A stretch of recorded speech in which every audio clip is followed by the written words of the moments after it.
So once you actually set up that interview or you've started the relationship, how do you actually lock that deal down and close that opportunity to be able to join that team? A lot of people, what they do when they're trying to present themselves or pitch themselves is they just show up and throw up, which is another word for saying they just blab about how great they are and all the stuff that they know. And I'm a hard worker, I'm dedicated, I'm disciplined, I'm focused. You don't even know if those are the things that they're looking for. So why would you say that? You just sound like everybody else when you're saying that. So by default, you're putting yourself in a group of people that doesn't stand out. Today, guys, in this video, I'm gonna be giving you some practical tips and pointers on how you can land your first role as a sales entrepreneur. And I'm super excited for this because you're going to be able to take away action steps that you can use and implement right now. And as a bonus, if you stay till the end, I'll give you my #1 favorite question to ask to lock down the deal.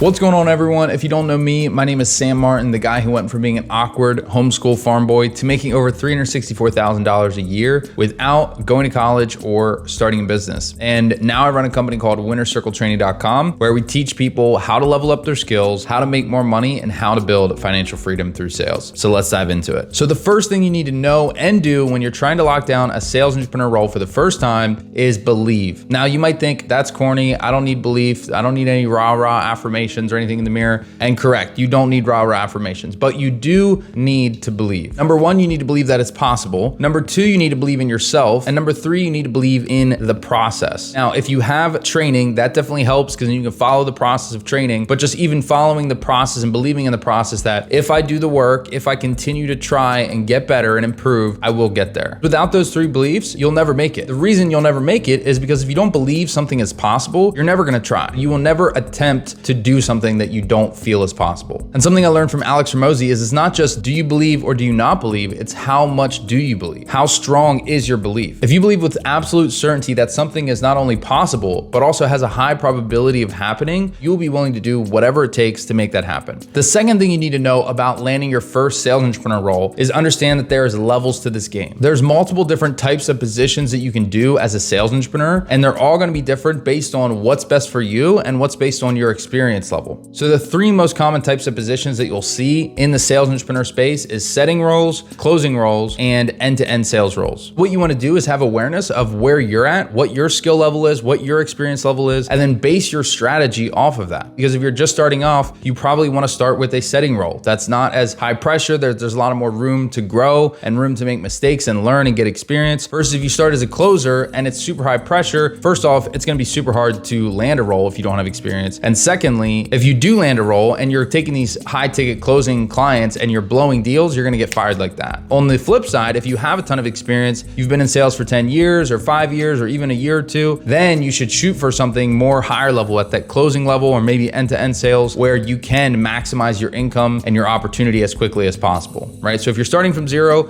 anything that's kind of a step forward or step up is gonna be great. If you have a ton of experience, take something that's gonna maximize your opportunity and your income potential. Or if you're trying to go from in-person and you're like maybe minimal experience, just get something that can put you in the right industry, put you in the right circles, and really start to build and develop your skills. And that leads me to the third thing that you need to know when it comes to landing your first position as a sales entrepreneur, and that is this is the most important sale. What do I mean by that? Well, if you're trying to land a sales entrepreneur role as a setter, a closer, an end-to-end sales rep, you have to know, obviously, you are going into a sales-oriented position. But the most important sale is actually the sale that you make to get the opportunity. Because without this first sale, you can't make any sales. And the better a job that you do of making this sale and getting the best sale possible of the best position, the best opportunity that fits you, the better off you're going to be. So what I want you guys to understand is when you are applying for sales positions or setter roles, closer roles, end to end, you need to understand that the second you submit your application or start the conversation with these potential companies that you want to work with, they are analyzing you. They're not just looking at your resume. They're not just looking at your application. They're not just looking at your interview. They're actually analyzing and identifying anything that they can use to pin you as great potential or poor potential from the first message that you send. And guess what? If you don't send a message, you are going to the bottom of the list. If you're not sending follow-ups, if you're not taking action, they're not even going to be interested because they are looking for a person who can do sales for their company. And what do great salespeople do? They sell, they follow up, they contact, they present themselves well. That doesn't mean you have to be Jordan Belfort or Grant Cardone or anything crazy like that, but you have to understand you're trying to make a deal. And if you were trying to close a deal, if you just followed up once and didn't do anything else, that deal is very, very, very unlikely to close. So a couple quick things I want to give you guys that you can use to help you land the most important sale. And that is, first off, is the prospecting process. So where do you actually find these opportunities? Well, like I said, first off, if you don't have experience, get some training, get some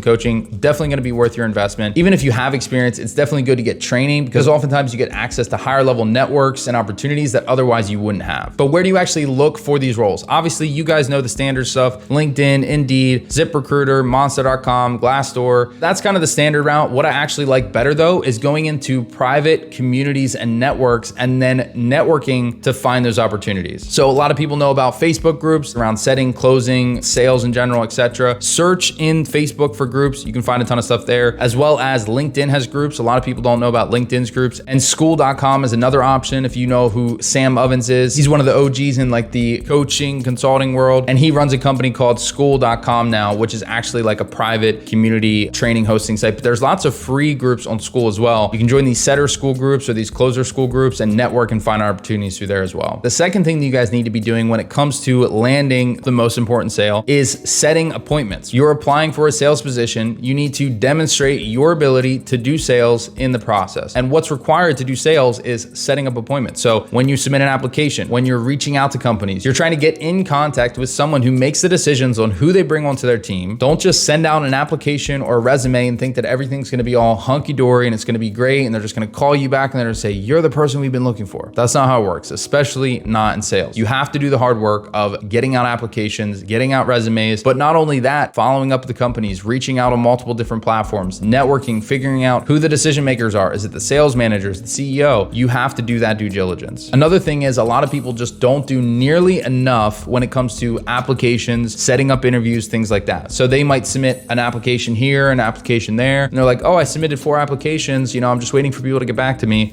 No, you want to be submitting a lot of applications and starting a lot of conversations, especially if you don't have experience, because you're not just going to get accepted on that first role. Again, if you're trying to land a sale, say you were trying to close a high ticket client, would you expect to hit up 3 people and close a deal? You would expect to maybe contact 100 people, and then out of 100, maybe you set up meetings with 5, and then out of 5, maybe you close 1 deal. And if it happens sooner, great, but the last thing you want to do is undershoot your activity that's required. So that's the other piece of landing the most important sale, which is the setting. And then the final piece is closing. So once you actually set up that interview, or you set up the conversation, you've started the relationship, how do you actually lock that deal down and close that opportunity to be able to join that team? Is to really start to identify what's important to the person and the company that you're in communication with. You want to figure out what their goals are, what's most important to them, and the character traits and the skills of the people on their team. A lot of people, what they do when they're trying to present themselves or pitch themselves is they just show up and throw up, right? Which is another word for saying they just blab about how great they are and all the stuff that they know, and I'm a hard worker, I'm dedicated, I'm disciplined, I'm focused.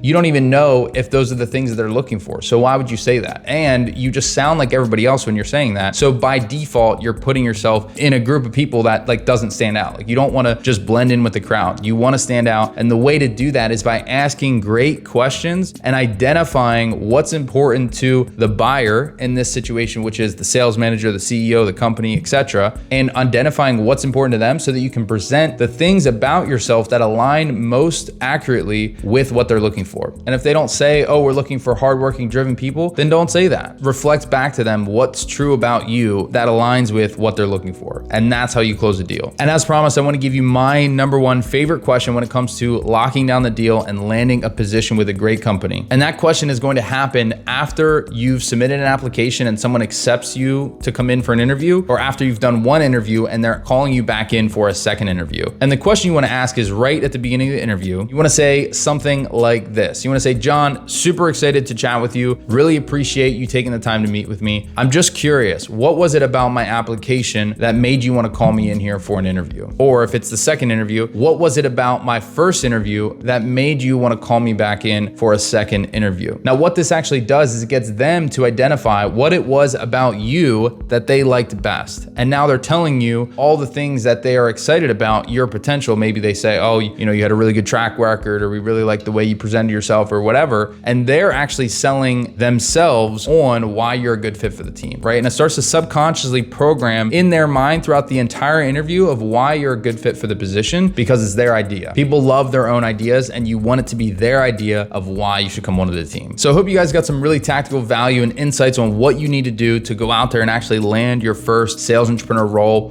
Really hope this was valuable to you guys. If it was, go ahead and smash the like button, leave a comment down below. Let me know what you like best from this video. What are some of your best practices that you like to do when applying for a new position or searching for things? Feel free to share with others in the comments below so that everybody can help each other. But appreciate you guys. Signing off. As always, remember, don't just listen, implement.